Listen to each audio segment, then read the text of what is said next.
नमस्कार साथियों, आप सभी लोगों का फिर से स्वागत है आपके अपने YouTube चैनल बैंक ज्ञान के एक और वीडियो में। ये वीडियो शुरू करने से पहले मैं आपसे एक बात शेयर करना चाहता हूँ कि कल मैं बैठकर फेसबुक स्क्रॉल कर रहा था। फेसबुक स्क्रॉल करते समय मेरी नज़र एक पोस्ट पर पड़ी। इस पोस्ट में आप देख सकते हो कि रेलवे का एक कर्मचारी, जिसे हम शंटमैन बोलते हैं, वो रेल के इंजन और डिब्बे के बीच में दबकर अपनी जान से हाथ धो बैठता है।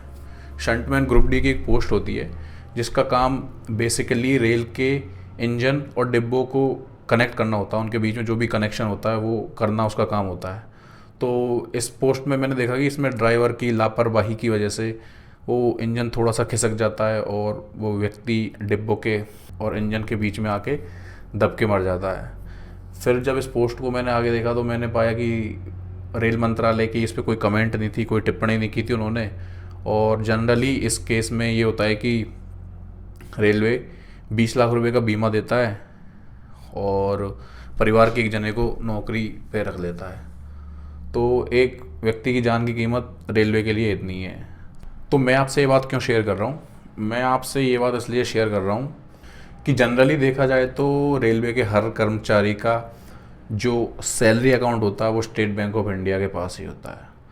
अब जहाँ रेलवे ने उसको 20 लाख रुपए का बीमा दिया है तो उसमें स्टेट बैंक ऑफ इंडिया ऐसे में मृतक के परिजनों की क्या मदद कर सकता है, ये हम इस वीडियो में देखेंगे। तो चलिए वीडियो को शुरू कर दें।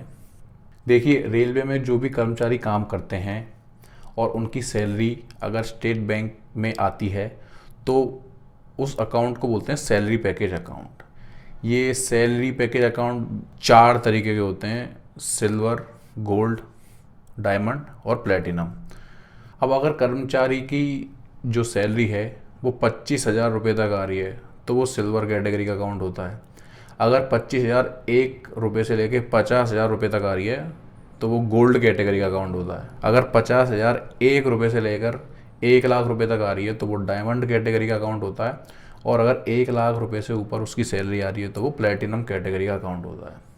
अब मैं आपको बताना चाहता हूँ कि state Bank of India railway के उस हर कर्मचारी को पर्सनल एक्सीडेंटल इंश्योरेंस प्रोवाइड करता है जिसकी salary state Bank of India के अकाउंट में क्रेडिट होती है। अब इसमें आप देखोगे कि 4 प्रकार के अकाउंट होते हैं: silver, gold, diamond and platinum.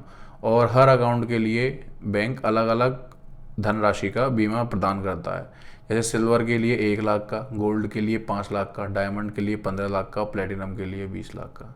तो ये तो सबसे बेसिक बीमा हो गया जो state Bank of India provide करता है। अब इसके अलावा हम दूसरे बीमा पर आते हैं, जैसे एयर एक्सीडेंटल इंश्योरेंस। अगर कर्मचारी हवाई रास्ते से यात्रा कर रहा है और उस दौरान उसकी एक्सीडेंट में मृत्यु हो जाती है तो उसे भी स्टेट बैंक ऑफ इंडिया बीमा प्रदान करता है। जैसे आप देखोगे सिल्वर में तो कोई बीमा नहीं है, पर गोल्ड अकाउंट में 5 लाख रुपए का, डायमंड अकाउंट में 20 लाख रुपए का, प्लेटिनम अकाउंट में 30 लाख रुपए का। तो ये दोनों बीमा हो गए, पर्सनल एक्सीडेंटल इंश्योरेंस और एयर एक्सीडेंटल इंश्योरेंस। अब हम एड ऑन कवर्स पे आते हैं। देखो, एड ऑन कवर्स में आपको दिखेगा सबसे पहले cost of plastic surgery in burn case.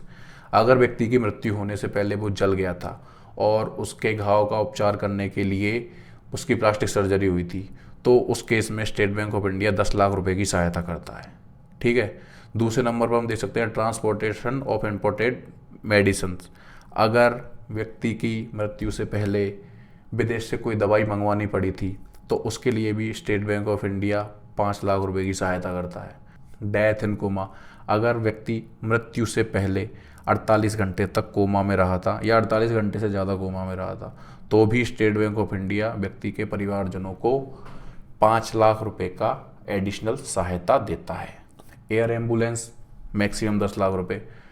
तो अगर व्यक्ति के उपचार में एयर एम्बुलेंस का यूज़ हुआ था, एक हॉस्पिटल से दूसरे हॉस्पिटल में ले जाने के लिए हेलीकॉप्टर या हवाई जहाज की सहायता ली थी, तो व्यक्ति के परिवारजनों को State Bank of India 10 lakh रुपए की सहायता प्रदान करता है। Child higher education cover.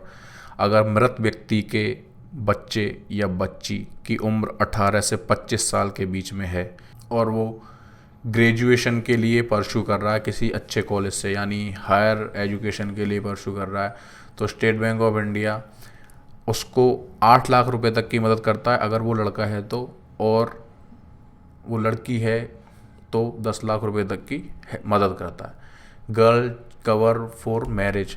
अगर मृत व्यक्ति के एक पुत्री है तो state Bank of India 5 lakh रुपए की सहायता देता है, और अगर 2 पुत्रियां हैं तो 10 लाख रुपए की सहायता देता है।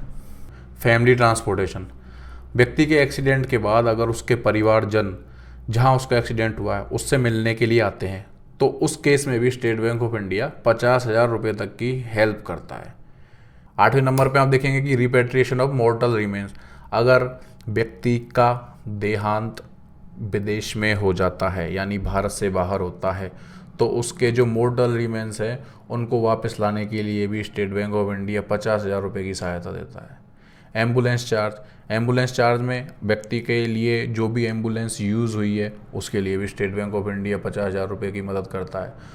और 10वें नंबर पर आप देखोगे कि अगर व्यक्ति की मृत्यु विदेश में नौकरी करते समय हो गई है तो उस केस में भी स्टेट बैंक ऑफ इंडिया व्यक्ति के परिवारजनों की 10 लाख रुपए की सहायता करता है। तो आपने देखा कि सिर्फ स्टेट बैंक ऑफ इंडिया में सैलरी पैकेज अकाउंट रखने से एक व्यक्ति को या उसके परिवारजनों को कितने फ़ायदे हो सकते हैं।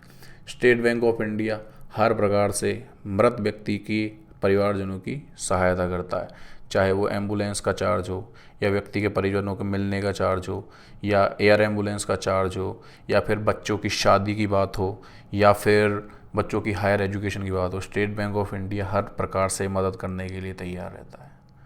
तो आज मैंने जो पोस्ट देखी थी उसमें भी कम से कम अगर देखा जाए तो 5 लाख रुपए का बीमा तो 100% मिलेगा ही, और अगर इनमें से कोई भी सिनेरियो फिट हो रहा है उस केस में तो वो बीमे की रकम बढ़ती जाएगी।